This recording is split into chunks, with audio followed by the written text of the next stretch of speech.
ഇപ്പം ശരിക്കും സുവിശേഷം പറഞ്ഞാൽ സ്നാനമുണ്ട്, ശരിയായിട്ട് സുവിശേഷം പറഞ്ഞാൽ മാനസാന്തരം, ശരിയായിട്ട് സുവിശേഷം പറഞ്ഞാൽ സ്നാനം. ഇതെല്ലാം ഇവിടെ നടക്കണം.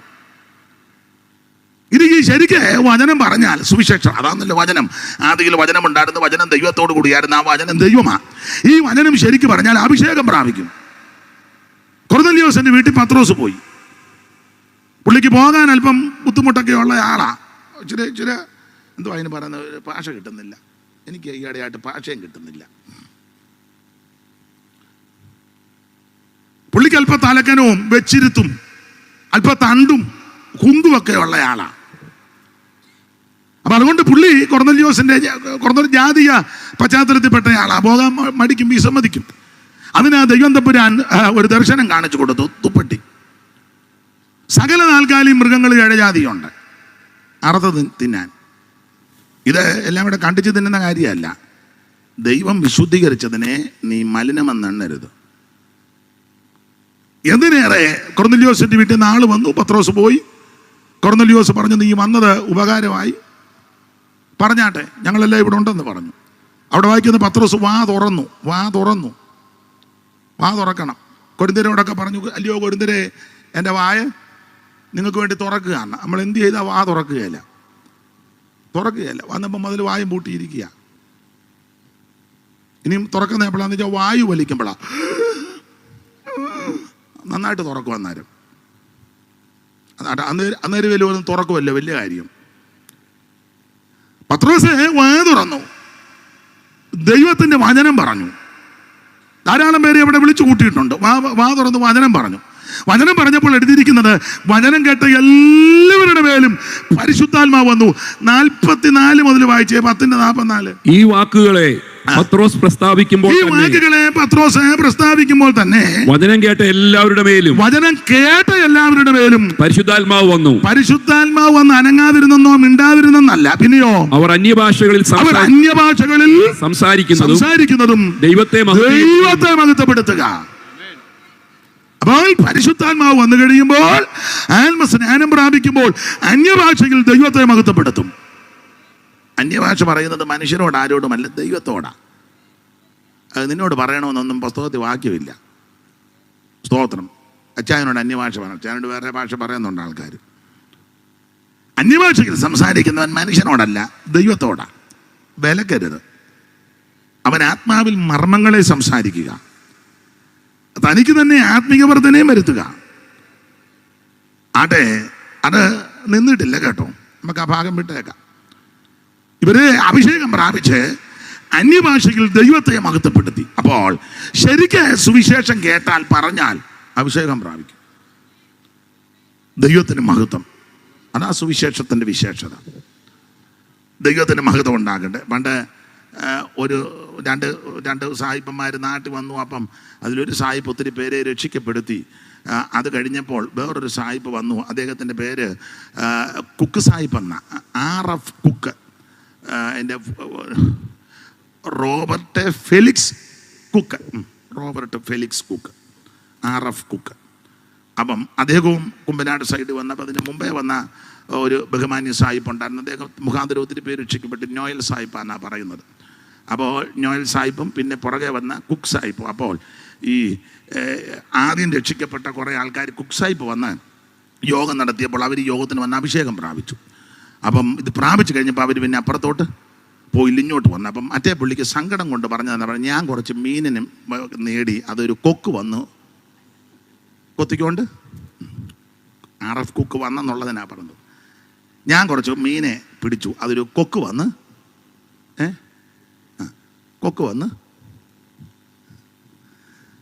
അപ്പം ശരിക്ക് അഭിഷേകം പ്രാപിച്ചാൽ അവന് സുവിശേഷം പറഞ്ഞാൽ അഭിഷേകം പ്രാപിക്കും. ഇതാരുടെയും കുത്തകയല്ല, ദൈവത്തിൻ്റെ ദാനമാണ്. പെന്തിക്കോസുകാരുടെ കുടുംബസ്വത്തൊന്നുമല്ല, പാസ്റ്റർമാരും കൊടുക്കുന്നതല്ല. അങ്ങനെയൊക്കെ കൊടുക്കുന്നവർ പ്രാവശ്യമായിട്ട് ആ തലയ്ക്കടിച്ചു, പിന്നെ ഗത്യന്തരവില്ല. അവന് അതൊന്നും അഭിഷേകമല്ല. അവൻ്റെ ഉച്ചി വേദനിച്ചിട്ട് അവൻ വെപ്രാളം കയറിയായിട്ട് പറഞ്ഞതാ. അതൊന്നും അല്ല അഭിഷേകം, ദൈവത്തിൻ്റെ മഹത്വം. പണ്ട് എനിക്കൊരു അച്ചാനുണ്ടായിരുന്നു, ചെന്നാട്ട് ജോർജാൻ, പഴയ ബ്രദർകാരൻ, ചെങ്ങന്നൂർ ചെന്നാട്ട് ജോർജ്. നല്ല മനുഷ്യനാണ്. അദ്ദേഹത്തിൻ്റെ ഭാര്യ നിങ്ങളുടെ അവിടുത്തെ വെട്ടിയാറ് വേവിച്ചാൻ്റെ പെങ്ങളാ. എന്നാ കൊച്ചമ്മ. അപ്പം ആ വീട്ടിൽ ധാരാളം പോയിട്ടുണ്ട്. എന്നെ വലിയ ബഹുമാനവും കാര്യവും ആദരവും ഒരു സുവിശേഷകൻ എന്നുള്ള നില മാത്രമല്ല, ഒരു മോനെ പോലെ കരുതുന്നത്. നല്ല മനുഷ്യനായ ചെന്നാട്ട ജോർജാൻ. അപ്പം ജോർജാൻ ഒരിക്കൽ എന്നോട് പറഞ്ഞു, അപ്പം എന്നോട് വലിയ സ്നേഹമാണ്. അപ്പം എന്നോട് പറഞ്ഞു, അനീഷ ഇവിടെ എന്തുവായി കാണിക്കുന്നത്? പുള്ളിയുടെ ശൈലിയാണ്. എന്തോ ഞാൻ ചോദിച്ചു, എന്നാ ജോർജ്? ഒരാടെ പേര് പറഞ്ഞേച്ചാ ഞാൻ പേര് മാറ്റി പറയും, കാരണം എന്തിനാ വെറുതെ ഒരു അലോഗ്യം ഉണ്ടാക്കുന്നത്. ഈ ബേബി ആയിക്കോ എന്ന് പറയുമ്പം ഈ മോളിയും കൊച്ചുമോളിയും എല്ലാം കിടന്ന് ചാടും. ബേബി കൈ കമത്തുമ്പോൾ നിൽക്കും. ഇതെന്തോ ആത്മാവാ? ഇതാണോ ആത്മാവ്? എന്നോട് ചോദിച്ചതാ. ആയിക്കോ എന്ന് പറയുമ്പോൾ എല്ലാം കിടന്ന് ചാടും. കൈ കമത്തുമ്പോൾ എല്ലാം കൈക്കകത്താന്നോ ആത്മാവ്? പുള്ളിയുടെ ഭാഷ്യമാണ് ഇത്. ആരുടെയും കൈക്കകത്തും ആരുടെയും കുത്തകയും ഒരു സഭയുടെയും കുത്തകയല്ല. ഇത് ദൈവത്തിൻ്റെ ദാനമാണ്.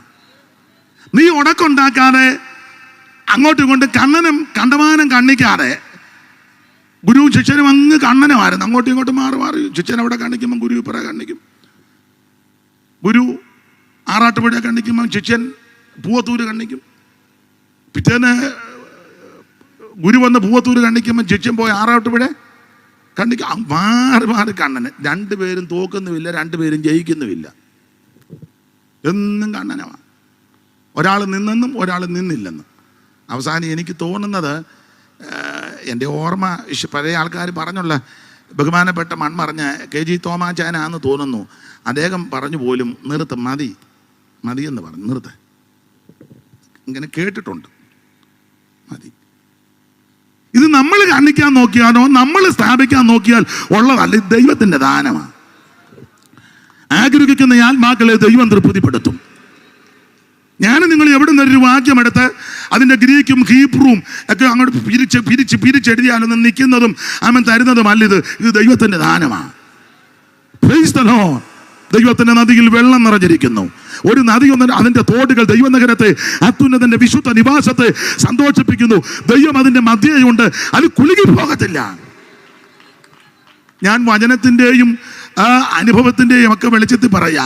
പരിശുദ്ധാത്മ നിറവിൽ അന്യഭാഷ പറഞ്ഞ് ആത്മനിറവിൽ ആരാധിക്കുന്ന ദൈവമക്കൾ ഉള്ള സ്ഥലങ്ങളിൽ ഒരു ദുഷ്ടശക്തിയും തൊടുകയല്ല. സാത്താന്യ കെട്ടുകൾ പൊട്ടും, ആഭിചാരത്തിന്റെ ശക്തികൾ അടിയും, അന്ധകാരത്തിന്റെ ശക്തികൾ അടിഞ്ഞു മാറും. സാത്താന്റെ കെട്ടുകളെ പൊട്ടിക്കാനാ ദൈവപുത്രൻ പ്രത്യക്ഷനായത്. പരിശുദ്ധാത്മ നിറവിൽ ദൈവത്തെ ആരാധിക്കുന്ന ദൈവത്തിന്റെ പൈതൽ ആത്മനിറവിൽ ദൈവത്തെ ആരാധിക്കുമ്പോൾ സകല പൈശാചിക ബന്ധനങ്ങളും അടിഞ്ഞു മാറും. Praise the Lord. അനുഭവിക്കുന്നവരെ ഓർത്ത് ദൈവത്തെ സ്തുതിക്കുക. എത്ര നിങ്ങൾ എന്നേക്കാൾ ശ്രേഷ്ഠരായ അനുഭവ സമ്പത്തുള്ളവരായി ഇവിടെ ഇരിക്കുന്നവരൊക്കെ, ഭൂതം പിടിച്ചവനും രോഗം പിടിച്ചവനും മാറാവ്യാധി പിടിച്ചവനും കുടുംബത്തിൽ ഗതിയും ഗത്യന്തരമില്ലാതെ പൈശാചിക ബന്ധനങ്ങളിൽ കുടുങ്ങിക്കിടന്ന എത്ര കുടുംബങ്ങളാ. ആ കുടുംബങ്ങളിൽ ഞങ്ങളെ കാണാനൊന്നും വലിയ ചതവും ചമ്മാന്തരവും ഒന്നുമില്ല, വലിയ കുടുംബശ്രേഷ്ഠതയൊന്നുമില്ല, കാണാൻ വലിയ ഫിഗറും ഒന്നും തെറ്റിയോ ഒന്നുമില്ല, വിദ്യാനിപുണതയൊന്നുമില്ല, കാഴ്ചക്കൊക്കെ വലിയ മോശമായ വർത്തമാനം പറയാനും ഒന്നും ശരിക്കും അറിയത്തില്ല. ദൈവത്തിന് മഹത്വം. ശ്രേഷ്ഠതയൊന്നും പറയാനില്ല. പക്ഷേ ഇങ്ങനെയുള്ള ബന്ധനങ്ങളും പോരാട്ടങ്ങളുമുള്ള കുടുംബങ്ങളിൽ പാവം പിടിച്ച ദൈവമക്കൾ അങ്ങോട്ട് ചെന്ന്, എൻ്റെ ഭാഷയാണ്, ഒരു പഴയ തമ്പേറുമൊക്കെ ആയിട്ട് ചെന്ന് ചിലപ്പം പായൊന്നും കാണുകയില്ല, ചണച്ചാക്കായിരിക്കും. ചണച്ചാക്ക് വിരിച്ച് അതിൻ്റെ മുകളിലോട്ട് മുട്ടയിലൊന്ന് ഇരുന്ന് സ്തോത്രത്തിലൊന്ന് ജാഗരിച്ച്, എൻ്റെ ഭാഷയാണ്, 2 ശീല് പാട്ടുമൊക്കെ ഒന്ന് പാടി ആത്മനിറവിൽ ദൈവത്തെ ആരാധിച്ച്, പരിശുദ്ധാത്മ നിറവിൽ ദൈവത്തെ ആരാധിക്കുമ്പോൾ സകല കെട്ടും പൊട്ടും. അത് പൊട്ടിയത് അനുഭവിച്ചവരുണ്ട്, ഇപ്പോഴും അത് അനുഭവിക്കുന്നവരുണ്ട്. സാത്താന്റെ ശക്തിയിൽ നിന്ന് വിടുതൽ പ്രാപിച്ച 100 കണക്കിന് 1000 ദൈവമക്കൾ ഇന്ന് രാത്രിയിലും എന്നെ കേൾക്കുന്നുണ്ട്. Praise the Lord. അതുകൊണ്ട് ശരിക്കും സുവിശേഷം പറഞ്ഞാൽ ആമേൻ, അഭിഷേകം പ്രാപിക്കണം. കേട്ടിട്ടുണ്ട്, കേട്ടിട്ടേ ഉള്ളേ, കണ്ടിട്ടില്ല. സാറപ്പച്ചന് ആന്ന് പറയുന്നത്, സ്റ്റേജിൽ ഇരിക്കുമ്പോൾ ഒരുത്തൻ കുമ്പനാട്ട് പന്തലിൻ്റെ കാല് താക്കുന്നു. പുള്ളി വയ്യാത്ത സമയമായി. അപ്പോൾ ഒരുത്തൻ, നിങ്ങളും കേട്ടിട്ടുള്ളത്, ഒന്നുകൂടെ ഒന്ന് പറയുന്നതേ ഉള്ളൂ, കാല് താക്കുന്നു. അപ്പോൾ അവിടെ നിന്ന് കൈ അടിച്ചെന്നാ പറയുന്നത്. ഇനി വരാൻ പറഞ്ഞു. അടുത്ത് വന്നപ്പോൾ ചോദിച്ചു, പേരെന്തുവാ? പേരിന് എവിടാ വീട്? രക്ഷിക്കപ്പെട്ടതാണോ? അതെ. സ്നാനപ്പെട്ടതാണോ? അതെ. അഭിഷേകം പ്രാപിച്ചതാണോ? ഇല്ല. എന്നാൽ കാലവിടെ ഇട്ടേച്ചേ എന്താ ചാപ്പലിലോട്ട് പോകാൻ പറഞ്ഞു. ചാപ്പലിനകത്ത് ആത്മാവിരിക്കുന്നതല്ല, അവിടെ തമ്പേറുമുണ്ട്, ആളുമുണ്ട്. അവിടെ പോയിരുന്ന് പാട്ട് പാടി പ്രാർത്ഥിക്കണം. അപ്പം ദൈവം നിറയ്ക്ക് വന്ന് അഭിഷേകം പ്രാപിച്ചിട്ട് മതി പന്തലിൻ്റെ. ഇന്ന് അഭിഷേകം കണ്ടമാനം കൂടിയിട്ട് പന്തലിൻ്റെ കാലെടുത്ത് അടിക്കുന്നത്. അതുപോലെ അഭിഷേകമായി. ഞാൻ തമാശ പറഞ്ഞതല്ല. അഭിഷേകം അങ്ങോട്ട് കൂടിയിട്ട് കൂടെ ഉള്ളവനിട്ട് അടിച്ചവനെ താഴെ ഇടുക, അത്രയ്ക്ക് അഭിഷേകമായി. ഇടയ്ക്ക് വാക്യവും യഹോവയുടെ കൈ ആട്ടെ. അങ്ങനത്തെ ഒരു കാലത്തിലേക്കാണ് ഇപ്പം വന്നിരിക്കുന്നത്. ആ അഭിഷേകം ദൈവത്തിൻ്റെതല്ല, ദൈവത്തിൻ്റെ പരിശുദ്ധാത്മാവിൻ്റെ കാര്യമാണ് പറഞ്ഞത്. അപ്പോൾ ശരിക്ക് സുവിശേഷം കേട്ടാൽ മാനസാന്തരപ്പെടും, സ്നാനപ്പെടും, അഭിഷേകം പ്രാപിക്കും. ഇനി ശരിക്ക് സുവിശേഷം പറഞ്ഞാൽ അതിനകത്ത് വേർപാടിൻ്റെ ഉപദേശമുണ്ട്. വേർപാടിൻ്റെ ആ ഉപദേശമുണ്ട്. ശരിക്കും സുവിശേഷം പറഞ്ഞാൽ വേർപാട് പറയണം. ഇന്ന് അത് മാത്രം പറയുന്നില്ല. സുവിശേഷം എല്ലാവരും പറയുന്നുണ്ട്, പറയണം. സുവിശേഷത്തിനകത്ത് വേർപാടുണ്ട്. വക്രതയും കോട്ടവുമുള്ള തലമുറ, അതിൻ്റെ നടുവിൽ നിന്ന് നിങ്ങൾ വേർപെട്ടിരിക്കണം. കർക്കശമായി വേർപാട് പറയണം. ലോകക്കാർ ചെയ്യും പോലെ, ലോകക്കാർ നടക്കും പോലെ അവർ കാട്ടുന്നതും ചെയ്യുന്നതും പ്രവർത്തിക്കാനും കാട്ടാനും ചെയ്യാനും ഈ വിധത്തിൽ അനുഭവമുള്ള ദൈവമക്കൾക്ക് പ്രമാണമില്ലെന്ന്. അവർ ചെയ്യുന്നതെല്ലാം നമ്മൾ ചെയ്യാനും അവർ നമ്മളുമായിട്ട് എന്തോ വ്യത്യാസം. എപ്പോഴും ഞാൻ പറയുന്ന കാര്യം ഒന്നുകൂടെ ആവർത്തിക്കാം. 2 രാജാക്കന്മാർ തമ്മിൽ ബന്ധത കൂടി വെച്ചൊരു ബന്ധുക്കാരനെ കാണാൻ ചെന്നപ്പോൾ മറ്റേ ബന്ധുക്കാരൻ ചോദിച്ചു, ഞങ്ങൾ ശബരിയിലോട്ട് പോകാൻ ഞങ്ങളുടെ കൂടെ വരുന്നുവെന്ന്. ശാപ്പാട് കൊടുത്താ ചോദിച്ചത്, കണക്കിന് കൊടുത്തു, മട്ടനുമൊക്കെ. പുള്ളി കിട്ടിയതല്ലെന്നോർത്ത് മട്ടൻ വെട്ടി അടിച്ചു പെരുത്ത് കഴിഞ്ഞപ്പോൾ മറ്റേ പുള്ളി ചോദിച്ചു, ഞങ്ങൾ ശബരിയിൽ രാമത്ത് വരുന്നുവെന്ന്. കണ്ടവാനമൊക്കെ കഴിക്കുമ്പോൾ ഓർത്താണ് അതിൻ്റെ പിമ്പിൽ എന്തെങ്കിലുമൊക്കെ കാണും. കഴിക്കും പാസ്റ്ററെ, ആ കരിമീനും കൂടെ അങ്ങോട്ട്, കരിമീനൊക്കെ തന്നു വെച്ച് നല്ല സഭയായിരിക്കും ചിലപ്പോൾ ചോദിക്കുന്നത്. അങ്ങനെയൊക്കെ ചോദിച്ചവരുണ്ട്. കൊണ്ട് കൊടുത്ത അപ്പച്ചനൊരു സന്തോഷം, കൈകൂലി. എന്നാലും കൈകൂലി എന്ന് പറയത്തില്ല, സന്തോഷം. കാരണം അപ്പച്ചൻ സന്തോഷം ഇല്ലാതിരിക്കുക. ഞങ്ങളുടെ ഒരാളോട് എപ്പോൾ ചോദിച്ചാലും എന്തുകൊണ്ട് സന്തോഷമായിട്ടിരിക്കുന്നു, പിന്നെ എന്തുകൊണ്ട് സന്തോഷമായിട്ടിരിക്കുന്നു. അപ്പം വേറൊരു അച്ചായൻ പറഞ്ഞു, അവനെ അങ്ങോട്ട് മാറ്റി നിർത്തിച്ച് ഒന്ന് കൊടുക്കണേ, നിനക്ക് എപ്പോഴും അങ്ങ് സന്തോഷം, ഒരു ദുഃഖവും കൂടി ഇരിക്കട്ടെ. പുള്ളിയുടെ ഭാഷയാണ്. അപ്പോൾ ഒരു കാര്യം പറയാം, കൈയൊക്കെ വെടിപ്പായിരിക്കണം, വേർപാടിൻ്റെ ഉപദേശം പറയണം. ഈ രാജാക്കന്മാർ തമ്മിൽ കൂടിയപ്പോൾ ചോദിച്ചു, ഞങ്ങൾ അങ്ങോട്ട് പോവാ, വരുന്നുവെന്നോ? ഉടനെ പുള്ളി പറഞ്ഞ ഒരു ഡയലോഗ് ഉണ്ട്, വരുന്നുവെന്നോ? ഞാനും നീയും നിന്റെ ജനവും എൻ്റെ ജനവും ഒരുപോലെ ഇരിക്കുന്നു, എന്താ വ്യത്യാസം? ഒരു വേർപാടുമില്ല. എടുത്തെങ്കിൽ ആ വാക്യം ഒന്ന് വായിച്ചേ. 18:1 മുതൽ വായിച്ചു. 18:1 മുതൽ വായിച്ചു. 18:1 മുതൽ വായിച്ചു. യഹോശാഫാത്തിന് ധനവും മാനവും വളരെ ഉണ്ടായിരുന്നു. യഹോശാഫാത്തിന് ധനവും മാനവും വളരെ ഉണ്ടായിരുന്നവൻ ആഹാബുമായിട്ട് സംബന്ധം കൂടി. ചില സംവത്സരം കഴിച്ചു എന്ന് പറഞ്ഞാൽ യഹോശാഫാത്തിന്റെ മോന് യഹോരാമിനെ കൊണ്ട് ആഹാബിന്റെ മോള് അഥല്യയെ കെട്ടിച്ചു. ഇത് ദൈവകൃപയൊന്നും നോക്കി കെട്ടിച്ചതല്ല, കാശ് നോക്കി കെട്ടിച്ചതാ. ധനവും മാനവും, നല്ല സ്റ്റാൻഡേർഡും കാശും. അതാണല്ലോ ഈ നമ്മൾ പെന്തിക്കോസുകാർ സഹിതം പറയും, പാസ്റ്ററെ ഒരു പെങ്കൊച്ചിനെ വേണം മോന്. ഞങ്ങൾക്ക് ഒന്നും വിഷയമല്ല, ദൈവകൃപയുള്ള ഒരു ചുമ്മാ പറയുന്നതാണ്, വെറുതെ പറയുന്നത. 99% കള്ളം പറയുന്നത്. ഇവർക്ക് ദൈവകൃപയൊന്നും അല്ല വിഷയം. എന്നാൽ നമ്മൾ പറയാം, എന്നാൽ ഒരു പെങ്കൊച്ചുണ്ട്, നല്ല ദൈവകൃപയാണ്, പൈസ ഒന്നും കിട്ടുകയല്ലോ. ഒന്നും തരികയല്ലേ? ഇല്ല, ഒന്നുമില്ല. ചെലവിന് ഇല്ല, ചിലവിന് നമ്മൾ അങ്ങോട്ട് കൃപയുണ്ട്, അങ്ങോട്ട് കൊടുക്കേണ്ടി വരും. അന്നേരം അറിയാം കളി.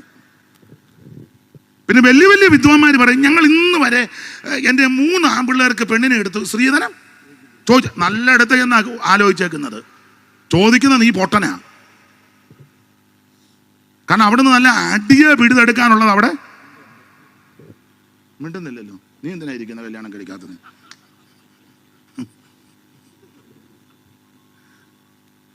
ചില വലിയ വലിയ ബുദ്ധിമാന്മാർ പറഞ്ഞ പാസ്റ്റർമാരും ചില പറയും, എൻ്റെ മോന് ഞാൻ കല്യാണം ആലോചിച്ചിട്ട് സ്ത്രീധനം ഒന്നും, കാരണം ഒറ്റ പെണ്ണേ ഉള്ളൂ, അവനറിയാം ഇത് മുഴുവൻ. അതുകൊണ്ട് വലിയ ഗീർവാണോ ഒന്നും പറയണ്ട. ഇന്നലെ പറഞ്ഞ പോലെ എല്ലാ ചരിത്രവും എല്ലാവരുടെയും ചരിത്രവും. അപ്പൊ ഇത് കാശും പുത്തനും ഒക്കെ നോക്കി കെട്ടിച്ചതാ. ബുദ്ധിയുള്ളവർ ചോദിക്കുകയല്ല. അല്ല, സ്ത്രീധനം ചോദിക്കുന്നത് തെറ്റാ, ഗവൺമെന്റ് അന്നേരം അറസ്റ്റ് ചെയ്യുന്നുണ്ട്. പിന്നെ സ്ത്രീധനമൊന്നും ആരും പറയുന്നില്ല, ഒരു സന്തോഷം, ഇപ്പോഴും അങ്ങ് സന്തോഷമാണ്. അപ്പൊ ചുരുക്കി പറഞ്ഞേ, ഇവര് തമ്മിൽ ബന്ധത കൂടി. യഹോശാഫാത്തിന്റെ മോൻ യഹോരാമിനെ കൊണ്ട് ആഹാബിന്റെ മോൾ അഥല്യയെ കെട്ടിച്ചു. ഇത് കാശും പൊസിഷനും ഒക്കെ നോക്കിക്കട്ടെ, 2 റോയൽ ഫാമിലി അല്ലേ. പക്ഷെ ബന്ധത കൂടാൻ പ്രമാണമില്ല. ആഹാബ് ഇസ്രായേലിലെ രാജാവാ, യഹോശാഫാത്ത് യഹൂദയിലെയാ. തെക്കേ രാജ്യത്തെയാ. ഇവിടെ ദൈവാലയമുണ്ട്, ആരാധനയുണ്ട്, മഹാപുരോഹിതനുണ്ട്, പുരോഹിതന്മാരുണ്ട്, യാഗമുണ്ട്, തേജസ്സുണ്ട്, പെട്ടകമുണ്ട്, ഇതെല്ലാം ഇവിടെയുണ്ട്. അവിടെ ഇതൊന്നുമില്ല. അവിടെ ദാനിലും ബദലിലും 2 കാളക്കുട്ടി ഉണ്ടാക്കി. കണ്ട പച്ചമരത്തിന്റെ കീഴിലില്ല സ്തംഭവും സ്തൂപവും ബിംബവും ഹാമച്ചൂരയ്ക്കും അശേരയ്ക്കും എന്ന് വേണ്ട വയ്യാവേലി മുഴുവനുള്ളിടത്തായി പുള്ളി വെന്തത്. തന്നെയല്ലേ തള്ളയാണെ കൂടോത്രക്കാരിയാ. ആരാ? ബന്ധുക്കാരി ഇസബേല്. സീദോന്യ രാജാവാക്കുന്ന ഇക്ബാലിന്റെ പുത്രിയായ ഇസബേല്. അതിനെപ്പറ്റി ഒരാൾ പറഞ്ഞ സ്ത്രീധനം കൊടുത്ത കൂട്ടത്തിൽ 400 പ്രവാചകന്മാരെയും കൊടുത്തെണ്ണ. 400. പിന്നെ ഇവിടെ ഒരു 450 ഉണ്ടായിരുന്നു. അങ്ങനെ 400, 450, 850. നമ്മുടെ നോട്ടീസിലൊക്കെ പണ്ടുണ്ടായിരുന്നു സ്വദേശീയരും വിദേശീയരുമായ കർത്തദാസം. ഇവിടുന്ന് വന്നതാ. ഇവിടുത്തെ ഒരു 450 വരെ ഒരു സ്വദേശീയരും ആണ്. ചുരുക്കി പറഞ്ഞാൽ ശാപാടുമൊക്കെ കഴിഞ്ഞപ്പോൾ പുള്ളി ചോദിച്ചു ഞങ്ങൾ അങ്ങോട്ട് പോവാൻ വരുന്നോന്ന്. അപ്പൊ അദ്ദേഹം പറഞ്ഞ പലമുണ്ട്, വായിച്ചേ. ശമരിയിൽ ആഹാബിന്റെ അടുക്കൽ വന്നു. ആഹാബ് അവനും കൂടെ ഉണ്ടായിരുന്ന ജനത്തിന് വേണ്ടി വളരെ ആടുകളെയും കാളകളെയും അറുത്തു. ഗിലെയാദ് രാമോത്തിലേക്ക് തന്നോട് കൂടെ ചെല്ലേണ്ടതിന് അവനെ വശീകരിച്ചു അടുത്തത്. ഇസ്രായേൽ രാജാവായ ആഹാബ് യഹൂദ രാജാവാകുന്ന നീ എന്നോടുകൂടെ ഗിലെയാദിലെ രാമോത്തിലേക്ക് പോരുമോ എന്ന് ചോദിച്ചു.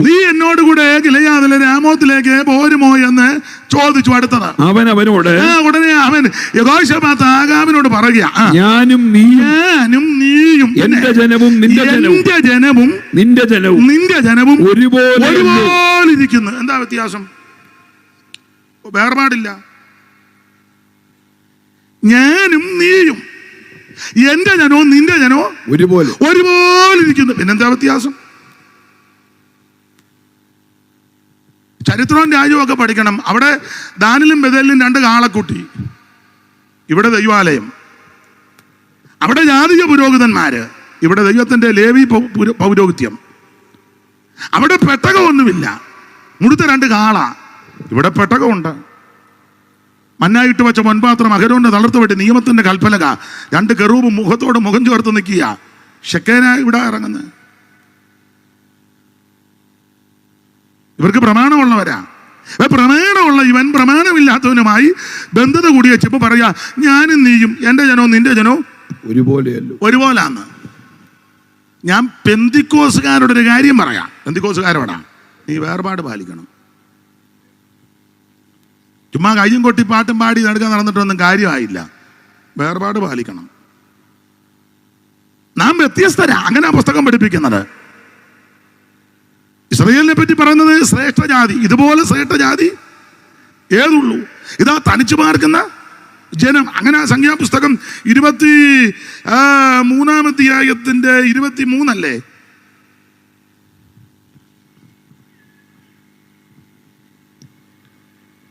ആഭിചാരം യാക്കോബിന് പറ്റുകയില്ല. 9-ാം വാക്യം വായിച്ചേ. 23-9 വായിച്ചേ. ശിലാഗ്രഹങ്ങളെന്ന് ഞാൻ അവനെ കാണുന്നു, ഗിരികളിൽ നിന്ന് ഞാൻ അവനെ ദർശിക്കുന്നു. ഇതാ തനിച്ചു പാർക്കുന്ന ജനം ജാതികളുടെ കൂട്ടത്തിൽ എണ്ണപ്പെടുന്നത്. നിങ്ങൾ ജാതികളുടെ മര്യാദ പഠിക്കരുതെന്നാ. അവര് ചെയ്യുന്നതും പ്രവർത്തിക്കുന്നതും കാട്ടുന്നതും കാട്ടിക്കൂട്ടുന്നത് നിങ്ങൾക്ക് പാടില്ല. ഇന്ദ്രദേവന്റെ ക്ഷേത്രത്തിൽ നിന്നപ്പോ പൂജാരി സ്തോത്രം ഒരെണ്ണം കൂടെ ഉണ്ടോന്ന് അല്ലേ ചോദിച്ച. ഇതിന് ഇച്ചിരി നിങ്ങളെ കുറവാച്ചിരി നീളെ ഉള്ളത്. നമ്മളാണ് അതെല്ലാം ഇട്ട ഉടനെ ഫോട്ടോ എടുത്ത് ഫേസ്ബുക്കിൽ. ദൈവത്തിന് മഹത്വം. വേർപാടാ. അവിടെ ഞാൻ ആ ഭാഗത്തേക്ക് അധികം പോകുന്നില്ല, നിങ്ങൾക്ക് മനപ്രയാസവും വരും. അതുകൊണ്ടാണ് ദൈവം ഇപ്പം തന്നെ പലർക്കും ഓൾറെഡി ഞാൻ കണ്ട് മനപ്രയാസത്തോടായിരിക്കുന്നു. ഇപ്പം ചെല്ലി എനിക്ക് ദൈവമേ ഇന്ന് വരേണ്ട ഒരു കാര്യവും ഇല്ലായിരുന്നെന്ന്. ആട്ടെ, ഇത് വേർപാടിൻ്റെ ഉപദേശമാണ്. ഇതാ തനിച്ചു പാർക്കണ ജനം ജാതികളുടെ കൂട്ടത്തിൽ എണ്ണപ്പെടരുത്. അതുകൊണ്ടല്ലയോ എസ്തേറിന്റെ പുസ്തകം 3:8 വായിച്ച് ഇതിനോട് ചേർത്ത് ഹാമാനോടും മൊർദെഖായിയോടും ബന്ധപ്പെട്ടുള്ള വിഷയത്തിൽ അവിടെ ദൈവജനത്തെ പറ്റി പരാമർശിക്കുന്ന ഒരു കാര്യം പറയുന്നുണ്ടല്ലോ. 3-ാം അധ്യായത്തിന്റെ 8-ാം വാക്യം വായിച്ചേ. പിന്നെ ഹാമാൻ അഹശ്വേരോശ് രാജാവിനോട് നിന്റെ രാജ്യത്തിലെ സകല സംസ്ഥാനങ്ങളിലുമുള്ള ജാതികളുടെ ഇടയിൽ ഒരു ജാതി, ജാതികളുടെ ഇടയിൽ വേറൊരു ജാതി. ഒരു ജാതി ഒരു ജാതി ചിന്നിച്ചെതറി കിടക്കുന്നു. ഒത്തിരിയില്ല, അവിടെ ഇവിടെയൊക്കെ. മണർകാട്ടൊരു 5 കുടുംബം, എട്ടാമയിലൊരു 5 കുടുംബം, വെള്ളൂരൊരു 10 കുടുംബം, പാമ്പാടിലൊരു 20 കുടുംബം ഇച്ചിരി ഉണ്ട്, കോത്തലയിൽ 5, ചെന്നാമറ്റത്തൊരു 3, പുതുപ്പള്ളിയിലെ 5-8 കുടുംബം ചിന്നിച്ചതറി കിടക്കുക. ഒത്തിരിയില്ല. അഹശ്വേരോശ് രാജാവിനോട് പറയുക, ഹാമാൻ, നിന്റെ സകല രാജ്യങ്ങളിലും സംസ്ഥാനങ്ങളിലുമുള്ള ജാതികളുടെ ഇടയിൽ വേറൊരു ജാതി, അതൊരു ജാതിയാ. നമ്മൾ പാടുകല് ഇതുപോലൊരു ജാതിയാ, ഒരു ജാതി ചിന്നിച്ചെതറി കിടക്കുന്നു. അടുത്ത പദം വായിക്കേ. അവരുടെ ന്യായപ്രമാണങ്ങൾ മറ്റുള്ള സകല ജാതികളുടേതിൽ നിന്നും വ്യത്യാസപ്പെട്ടിരിക്കുന്നു. വ്യത്യാസമുണ്ട്. ഇപ്പൊ ഒരു വ്യത്യാസവും ഇല്ലല്ലോ. അവര് ധരിക്കുന്നതെല്ലാം നമ്മളും ധരിക്കുന്നു, അവര് ചെയ്യുന്നതല്ല. അവിടെ വെടിയും ഇവിടെ ഇടിയും. മിണ്ടുന്നില്ല.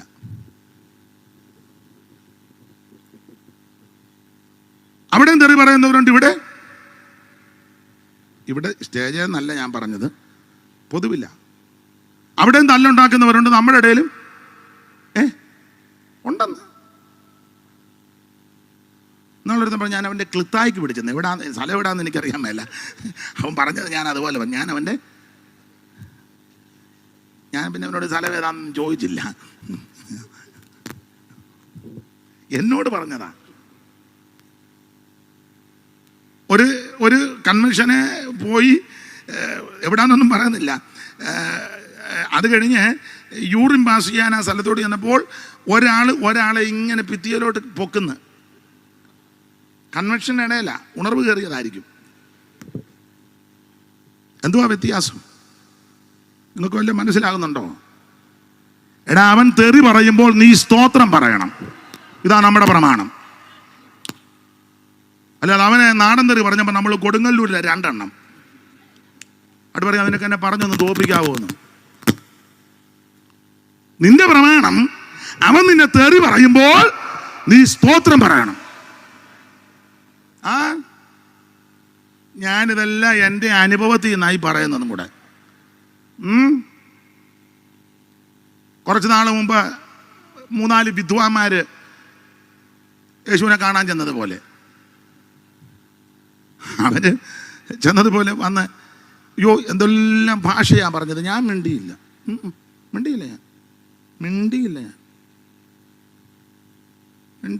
അങ്ങനെയുള്ള കൃപ എനിക്ക് ദൈവം തന്നിട്ടുണ്ട് കേട്ടോ. അന്ത്യം വരെ അങ്ങനെ നിൽക്കണമെന്നാണ് എൻ്റെ ആഗ്രഹം. സഭായകം കഴിഞ്ഞപ്പോഴായി വിദ്വാന്മാർ വന്നേ. വരവിൻ്റെ ഉദ്ദേശമൊക്കെ എനിക്ക് പിടികിട്ടി. അപ്പം ഞാൻ വളരെ പ്രാർത്ഥിച്ച്, കർത്താവേ, എൻ്റെ വായിൽ നിന്ന് ഒരു അക്ഷരം പറയാൻ അനുവദിക്കരുത്.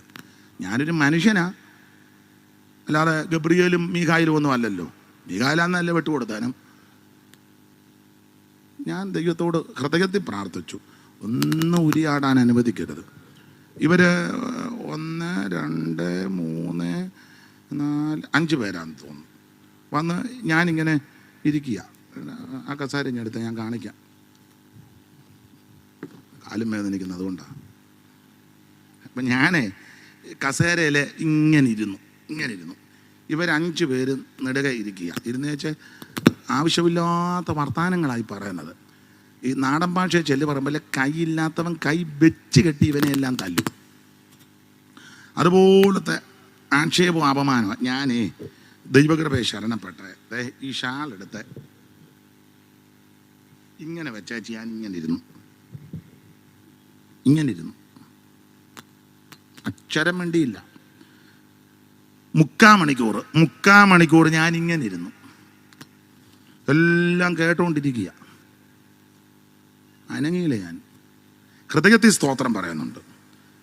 അപ്പം 3/4 മണിക്കൂറായിട്ട് ഞാൻ പറയാഞ്ഞിട്ട് അതിലൊരുത്തൻ ചോദിച്ചു, നാവിറങ്ങിപ്പോയോ എന്ന്. ഞാനെന്നാരം 39-ാം സങ്കീർത്തനം ഓർത്തു. ഇതൊക്കെ അനുഭവത്തിൽ നിന്നാണ് പറയുന്നത്. മിണ്ടിയില്ല.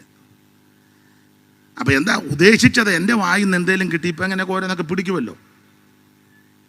അവൻ കുത്തിയിരുന്ന് പുല്ല് പറിച്ചാൽ കിട്ടുകയില്ല. ഇത് കൃപയാ. ഈ കൃപ ദൈവം നിങ്ങൾക്കും തരും. ഒന്നും വേണ്ടിയില്ല, 3/4 മണിക്കൂർ.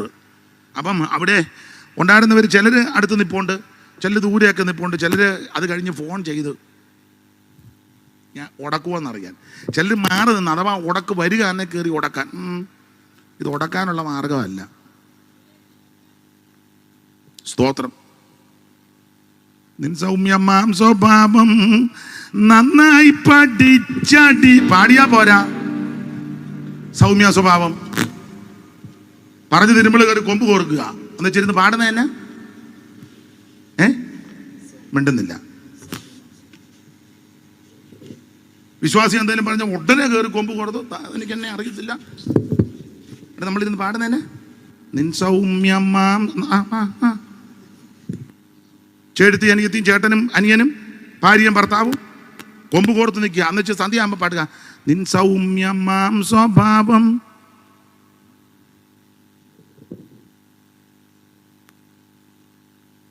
അല്ല, അങ്ങനെ ഉണ്ടേ പാടിക്കോ, ഇല്ലേ പിന്നെ ഞാൻ തന്നെ പാടാം. നിൻ സൗമ്യമാം സ്വഭാവം നന്നായി പഠിച്ചടിയാർ.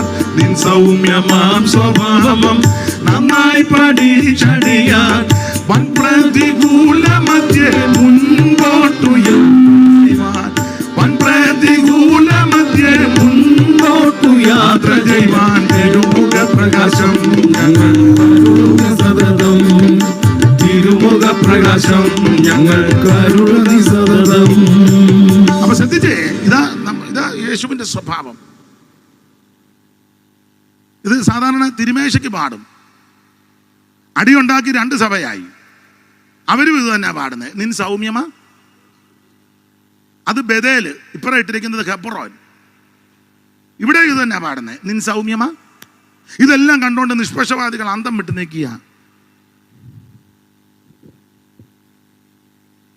നമ്മുടെ മാതൃക യേശുവാ.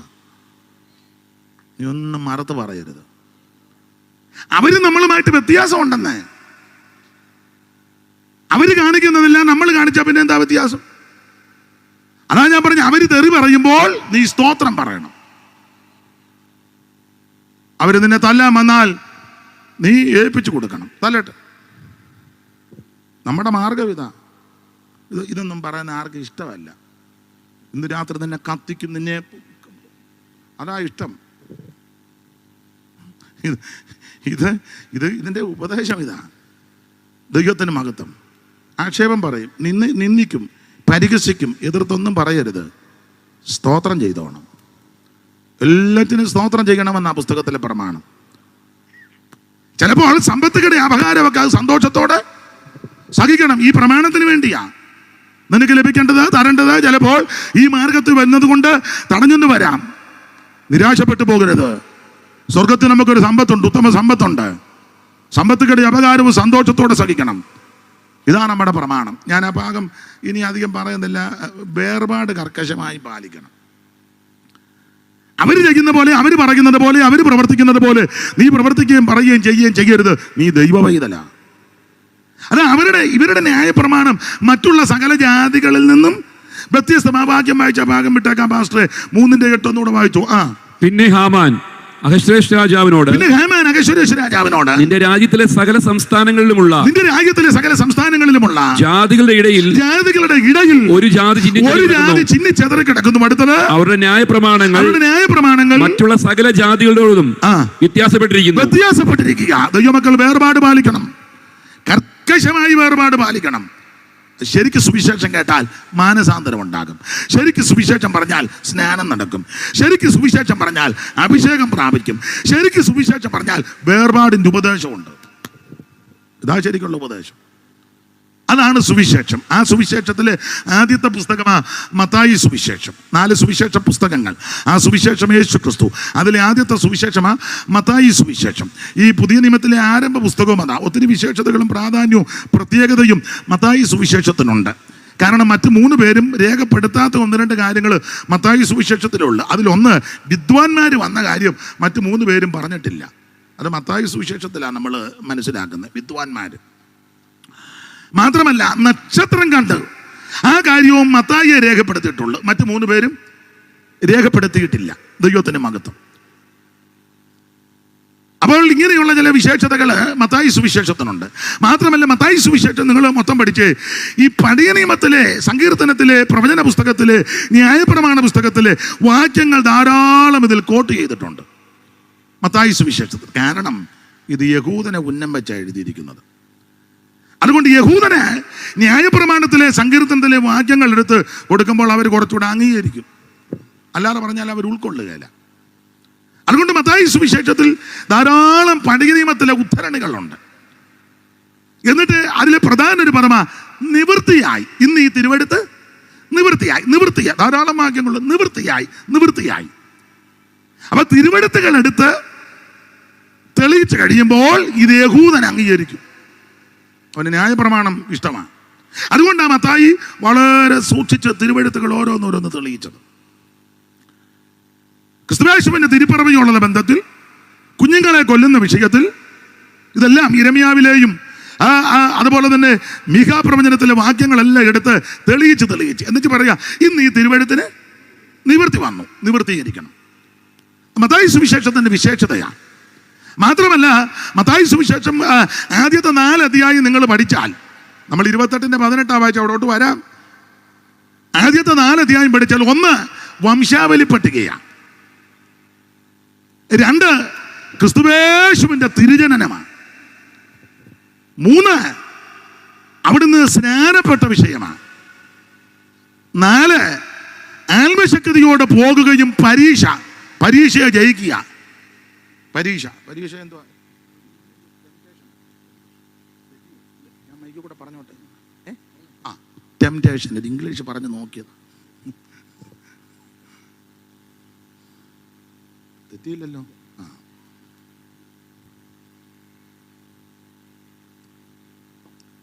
അപ്പോൾ 1-ാം അധ്യായത്തിൽ അവിടുത്തെ വംശാവലി, 1-ന്റെ ബാക്കി 2-ാം അധ്യായം അവിടുത്തെ തിരുജനനം, 3-ാം അധ്യായത്തിൽ തിരുസ്നാനം, 4-ാം അധ്യായത്തിൽ ആത്മശക്തിയോടെ പുറപ്പെടുകയാ. അപ്പോൾ തന്നെ പരീക്ഷകളെ അതിജീവിക്കുക. അല്ല, നമ്മോട് ബന്ധപ്പെട്ടൊന്ന് ചിന്തിച്ചേ. 1-ാം അധ്യായം ജനനമാ, വീണ്ടും ജനനം, അതാദ്യം നടക്കണ്ടേ. അത് കഴിഞ്ഞാൽ പിന്നെ സ്നാനമാണ്, അത് കഴിഞ്ഞാൽ ആത്മശക്തിയാ, ഓർഡർ അതാ. അത് കഴിഞ്ഞ് പരീക്ഷയാണ്. ഈ പരീക്ഷ കഴിഞ്ഞ് ആ ശുശ്രൂഷയ്ക്ക് ഇറങ്ങിയത്, പരീക്ഷയെ ജയിച്ചു. അത് കഴിഞ്ഞ ഇന്ന് ചിലർ ശുശ്രൂഷയ്ക്ക് ഒറ്റ രാത്രി കൊണ്ട് ശുശ്രൂഷയ്ക്ക് ഇറങ്ങുക, ഒറ്റ രാത്രി കൊണ്ട് പാസ്റ്റർ ആകുക. ഉറങ്ങാൻ കിടന്നപ്പോൾ ഒരു കുഴപ്പവും ഇല്ല. നേരം വെളുത്തമ്മ മീശയെല്ലാം മേടിച്ചും പുൽക്കൈ ഇട്ടുണ്ട് പാസ്റ്റർ ഇന്നലെ കിടന്നപ്പോൾ കൂടെ രാത്രിയിലായതാ. ഇതെന്നതാന്ന് പോലും ചിലതിന് വെളിവില്ല. വായിക്കാനറിയാമല്ലോ, ശുശ്രൂഷ ചെയ്യാനറിയാമല്ലോ, പ്രാർത്ഥിച്ച് തുടങ്ങാനറിയാമല്ലോ, നിർത്താനറിയാമല്ലോ, ആശീർവാദം അറിയാമല്ലോ, ഒരു സന്ദർഭോചിതമായിട്ടൊരു പാട്ട് പാടാൻ അറിയാം. പാട്ട് പിന്നെ എല്ലാവർക്കും അത് അത്ര ഒക്കത്തില്ല, അത് പോട്ടെ. പ്രബോധിപ്പിക്കാൻ എന്തോ ബുദ്ധിമുട്ടാണ്. എല്ലാം അങ്ങ് പാഷ്.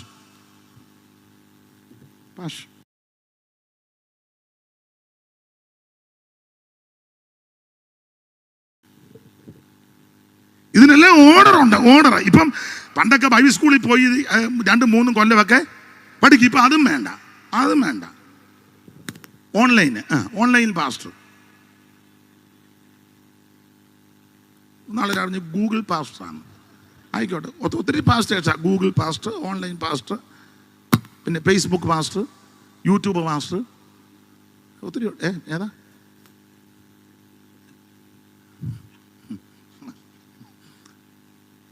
അയ്യോ, യേശുക്രിസ്തുവിന്റെ മാതൃക. അപ്പൊ 1, 2, 3, 4, 4-ന്റെ 11 വരെ പഠിക്കുമ്പോൾ വംശാവലി, അവിടുത്തെ തിരുജനനം, സ്നാനം, ആത്മശക്തിയും പരീക്ഷയും. 5, 6, 7 അധ്യായം ഉപദേശങ്ങളാണ്. 5, 6, 7 ഉപദേശമാണ്. ഗിരിപ്രഭാഷണം, പർവ്വത പ്രസംഗം എന്നൊക്കെ പറയും. 9ഉം 10ഉം ഒക്കെ അങ്ങോട്ട് പഠിച്ചേ. ആ ഉപദേശിച്ച കാര്യം ജീവിതത്തിൽ പ്രവർത്തിക്കുക.